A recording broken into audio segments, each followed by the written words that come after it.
Welcome to the podcast 1700 block. I'm your host, Lamont. I'm back. Um, how you doing? If you're missing somebody today, welcome to this thing called life.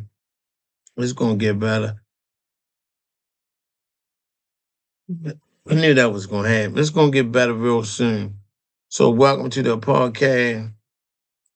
Got a lot of static going on around here. I don't know why. It's just cheap. I don't know. This is goofy stuff. It's crazy. That's technology is something, man. You get it right one day, next day it's acting goofy. All right, welcome. Welcome to the podcast 1700 block. I'm your host Lamont. Thanks for tuning in. I'm gonna have that box up for y'all like Thursday. I'm gonna have that up. Get the live chat box. It's gonna be up. It might be up. It's gonna be up. We coming. We got you. We gonna straighten it out. Something.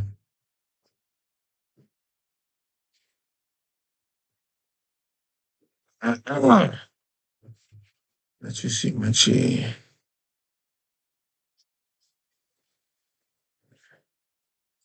All right, y'all. Welcome. If you're missing somebody and having a hard time, like I said, it's gonna get better. All right. So the NCAA was here. It comes here every year. So I wanted to do a little thing on it, man. It was a lot of entertainment. Um, it stands for the Central Intercollegiate Athletic Association basketball tournament. Has brought significant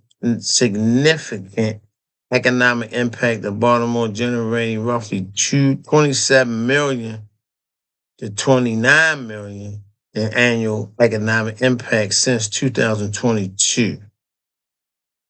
Tournament has produced over $100 million in total economic impact, supporting thousands of jobs, hotel stay, and local minority owners. From the looks of it, man, it looked like it was pretty good. I might attend next year. Like every time it come, I usually doing something more. And I had swim practice, and then I wasn't really. I like basketball. I wasn't really one of them I really wanted to do. Tournament generated approximately 27.4 million in 2025 and 19.8 million in direct spending. Spending breakdown, attendees, the participants contribute millions to local hotel. Hotels made 3.2 million. Restaurants made 3.2 million in retail. 1,400 jobs. Supporting business turnover has provided millions in direct economic benefit to local minority. Uh, Excuse me, owners. Couple participants frequently contribute to CIAA General Scholarship Fund to support HBCUs, historically black colleges and universities. So that's just a little breakdown of that particular thing. Okay. So let's go to we know we at war. And while we at war, it's just crazy, man. So we at war. I don't really agree with it, but it ain't my call. I ain't the president, so I hate war. War is bad, man, and I don't understand why. Um, Well, president wanted the war anyway. Always wanted the war. He just wanted the war. He's so envious of Barack Obama. It's just a darn shame. He went to the ballroom when the last time the real president Barack went to war. I think they was getting somebody, Saddam Hussein or somebody. They was getting. He went to. They had some kind of ballroom. He went to the ballroom, left the ballroom, and said it's time to go to work. Trump went to the ballroom, left the darn ballroom, said the exact same shit. It's time to go to work. What? Like, well, white folks been stealing all their life, so excuse me. eh, um, I'm not expecting them to stop stealing now, but gee me, Christmas, like, anywho.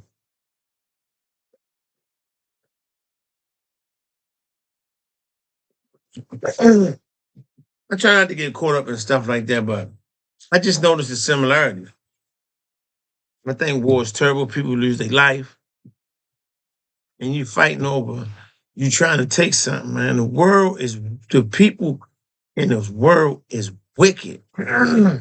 So the effects of war is terrible. And so I did a little thing, mental health of war, brief view of war. So it mentally it can stress you out.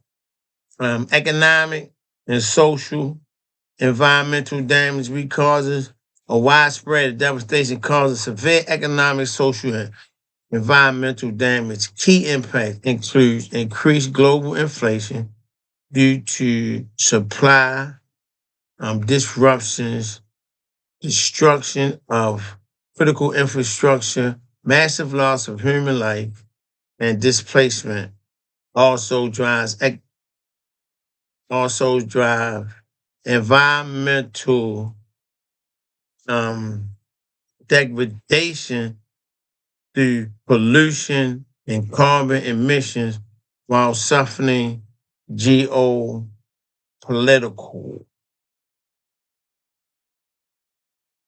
um, war drives up commonly prices all food, fuel, inflation increases national debt and disrupt global supply chains. Conflict in key regions such as Middle East can jeopardize shipping routes like the Strait of Hormuz, causing several oil markets violations.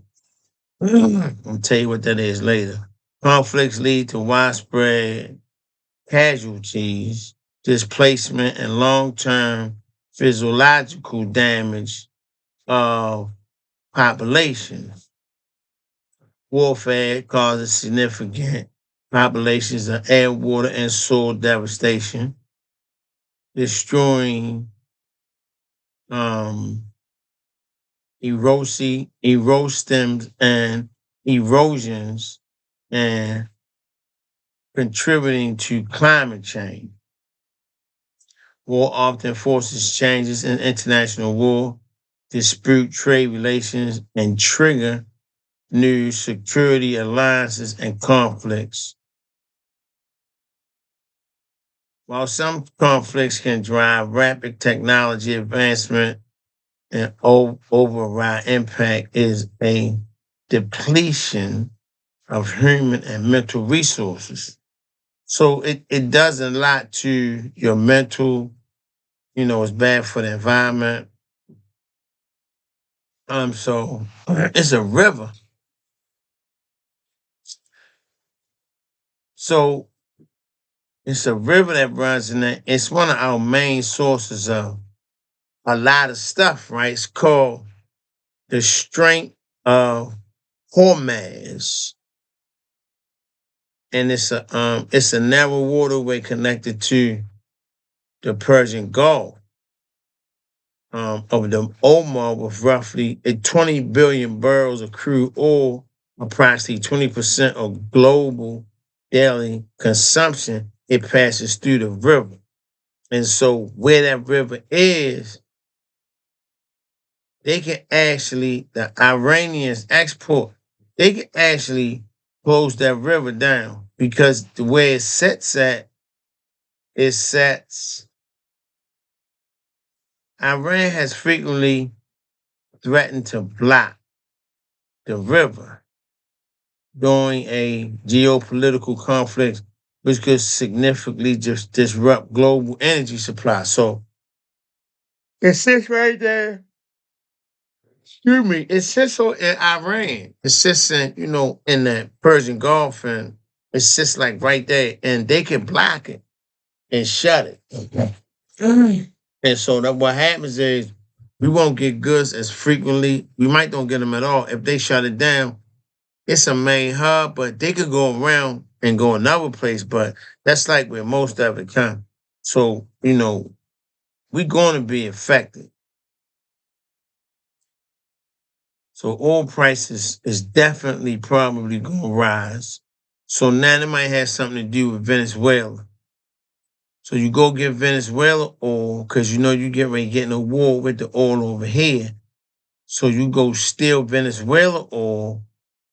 That way we have a supply of oil while you go bomb these people up over here. Like they some, man, I'm trying to tell you. Um, and I ain't have, that's it. That's one. So what's going on there? I just want to bring you a brief segment. I ain't gonna be long. Just we gonna touch on some stuff. I come back. It's been a nice week ahead there. Oh goodness, excuse me, yo. I'm sorry. I had a good weekend, man. So this day in hip hop, there's no significant one rapper, but Jay Z is the most frequent cited publication on the billboards and full. After following Kendrick Lamar, Nas, Eminem, and for recent lists highlighting Jay Z um, and Lamar, critical impact, your personal opinion. So, Black History going on every day, man. So you gonna get some Black History from me all day. The top, the top, the top in hip hop is Jay Z, Kendrick Lamar, Nas, um,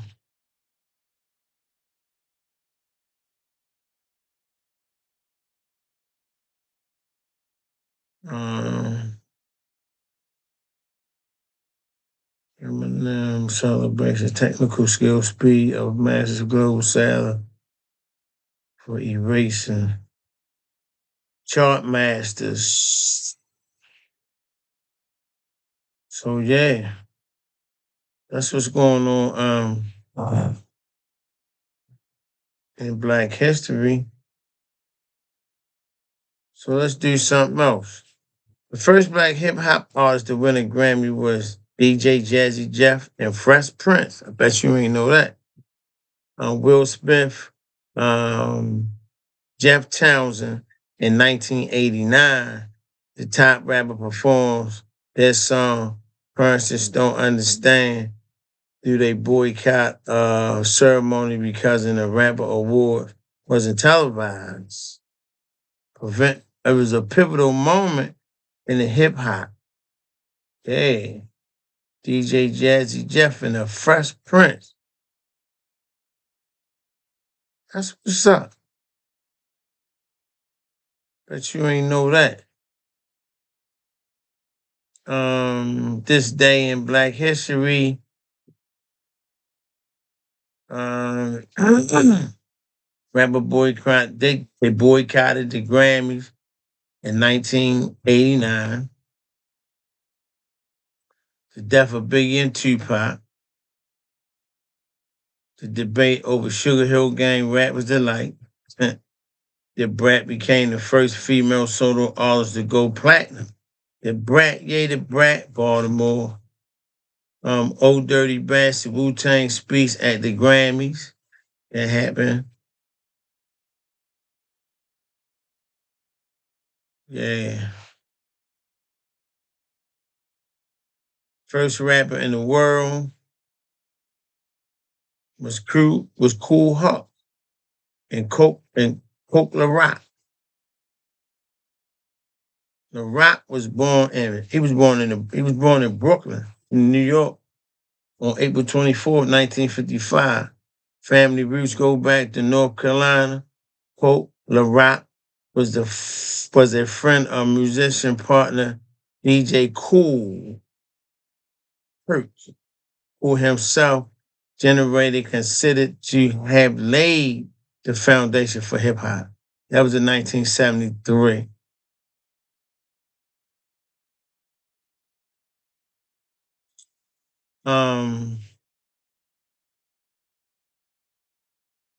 Couple rappers with a 4.0.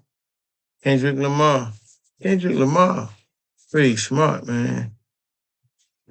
He had a 4.0 average in school. J. Cole, he wasn't the only one, but Black History, his name was down here. Let's go with this. The big three rappers of all time. Let's go with this. Drake, Kendrick Lamar, and J. Cole. Interesting. Let's go with this. I thought one of the first rappers that began hip hop period in the 1970s was also hip hop DJ Cool. Jamaican immigrants started delivering sample raps at his parents, which some claim were inspired by Jamaican tradition. I thought Curtis Blow started rap. I thought the first rap song was by Curtis Blow. Was the first rap song by Curtis Blow? No, the first song wasn't by Curtis Blow, but the release of the first rap song on a major label, Christmas Rap, was developed in 1979, while Rapper's Delight was Sugar Hill Gang was released shortly after it in late 1979. Blow's single Mercury record marked as it made this industry milestone. I thought Curtis had that, man. Curtis Blow don't have that. Christmas Rap 1979 was the first rap song released by a major label, Mercury Records. It sold over 400,000 copies. First gold rap single was Curtis Blow, followed up by Hip Hop Breaks. These are the breaks. Yeah. 1980 was the first rap song to be certified gold. Curtis Blow. I know Curtis Blow was the man. Curtis Blow has the first rap single of a major label, and his successor paved the way for commercializing hip hop. Yeah, Curtis Blow was the man, no doubt. Yeah.